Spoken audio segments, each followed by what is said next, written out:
Written and directed by Eddie Lengyel, we are talking BYTE, and that's with a Y.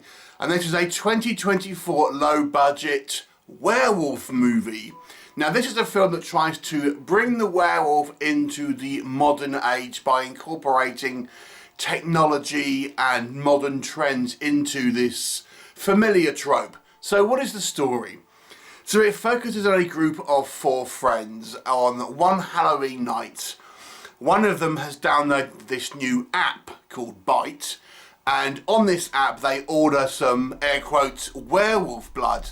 It immediately turns up, don't ask, and they kind of do this ritual, and this kind of werewolf blood promises to give its user, I suppose, werewolf-like powers. And they just think it's a bit of fun. But inevitably, this ritual actually does turn the main guy, who looks a cross between, well, he looks like a kind of Temu version of Tom Holland. They actually turn him into an actual kind of werewolf, and it's up to the rest of the friends to try and figure out what is going on, as there is now a series of animal attack murders happening across this kind of local area. And is there a kind of a wider conspiracy to maybe expand the kind of the werewolf populace, you might say? What will happen? You will have to watch the movie and find out. So let us discuss. As with many of the movies I review here, this is a low budget movie, so obviously expectations must be somewhat in check for this kind of thing. So what can I say that works in this movie's favour? I do think I have to give credit where credit is due, and have, we have a movie which has a familiar trope, i.e. werewolves, that still does keep to established laws within werewolves, but also adds some modern and new, fresh elements to it. So I think the idea here of having this, the way these werewolves really now are spreading, is through an app, through the internet, and through this kind of hubris of the people who are actually kind of taking it and want to take it because they want to be special and things like this. So whether that was kind of a neat idea, and again, it adds a little extra element. When it comes down to it, admittedly, the delivery method, is so-so. At the end of the day, you still have a kind of a werewolf story, but at least there's an attempt here to have, a little bit of a fresh take on it. I think the werewolf suit is pretty cool looking. It's similar to kind of other werewolf suits that I've seen on low budget movies that kind of tend to, and I've forgotten the name of the VFX studio that kind of make these suits, and they kind of look similar, but it's a well realised practical kind of suit that is a full kind of body transformation and things like that. So I kind of quite enjoyed the suit, and there is actually multiple werewolves in this movie.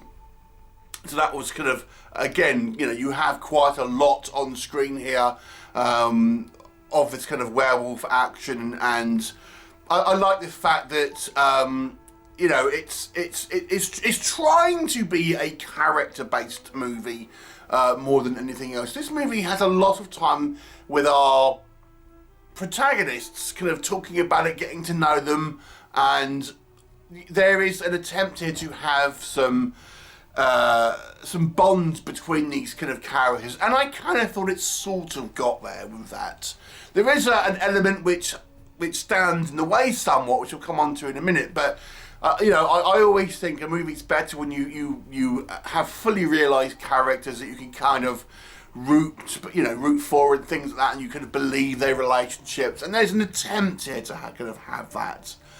Yeah, so let's talk about what doesn't work, and let me kind of go back to that point, because there was one thing here that I think unfortunately stops this character development to a large degree, and that is the way the acting is portrayed to us as the audience. Now, I think people will be quick to say the acting's not very good, and that may be the case, but I actually think it's there's another element here that is maybe people won't realise.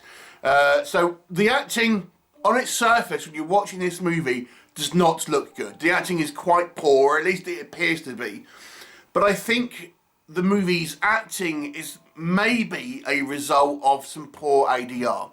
So ADR is the process of re-recording lines because maybe the original sort of, you know, whether it was filmed, didn't pick up the audio particularly well. Now, if you watch the scene, there's a scene in a bar, for example, and this is where it's really apparent, and we have actually some different characters kind of talking in the bar, and you can tell that it's the quality of the ADR, because there's actually scenes where the characters' mouths are moving, where they're actually clearly the conversation is carrying on, but they haven't recorded the dialogue. So it's, you could have got the background sounds of the bar, people, glasses chinking, things like that, and you have some of their dialogue, and then it stops, and the characters are still like going. So there's obviously a little bit more dialogue that happens. So that's a good example of how the ADR would work. And it looks like a lot of the movie has been ADR'd.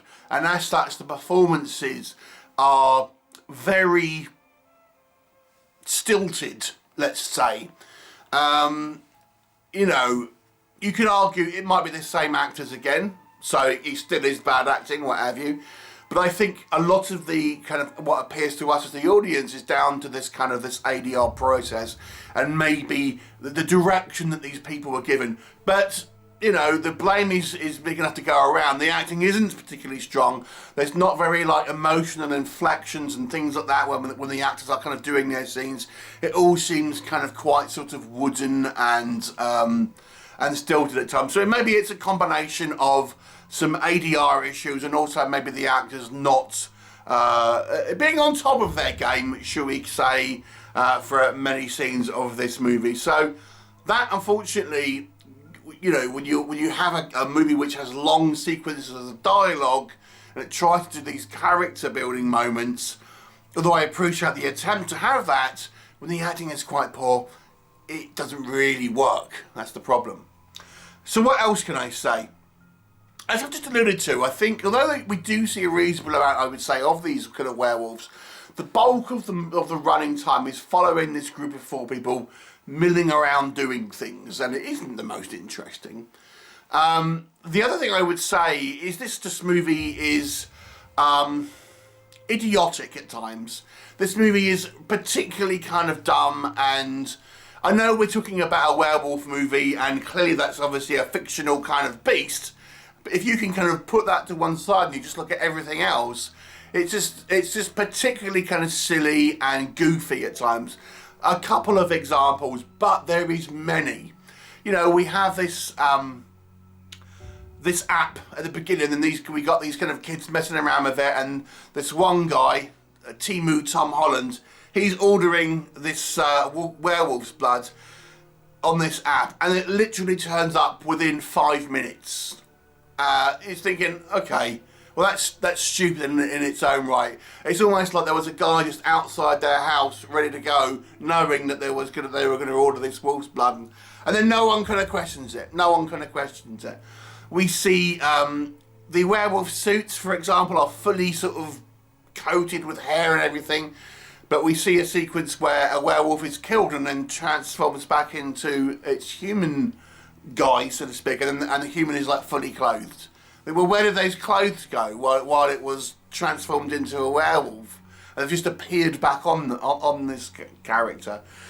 It's just 2 examples, but trust me, there are many here of this kind of just like this dumb logic that it just hits this movie. And again, it's like, oh, it's a low budget movie, you know, it's not meant to be taken seriously. I get it, but you know, there's things here that just seem, you know, small changes that could have been made just to make it just a little bit more consistent, a little bit more, you know, attention to detail and things like that, which this movie just doesn't seem to have really done, and it just kind of breezes past, you know, these kind of these elements here. And when it comes down to it, this app, you know, yes, they've ordered some blood off the internet, but once he's transformed into a werewolf, it's not really an app. I mean, it's just like, it doesn't really make sense how this app would work. It can detect blood, for example, on the the iPad and things. It's just like a whole bunch of stuff. It's like, did you really need that? Couldn't you just have someone getting bit by a werewolf and transfer this sort of virus that way? It doesn't, you know, whatever. It's a fun concept. I don't think the execution of it is as well as it could have been. I think the acting lets this movie down, but even though I think the as I say, it does have a couple of original ideas at the very least, but it's lack of resources, lack of time, lack of budget, maybe contributed to this. What we have, ultimately, it comes down to not a terrible film, but certainly a below average one. I'll give it a 4 out of 10. Have you seen it? What did you think of it? Leave me a comment, and I'll look forward to you next time. Bye for now.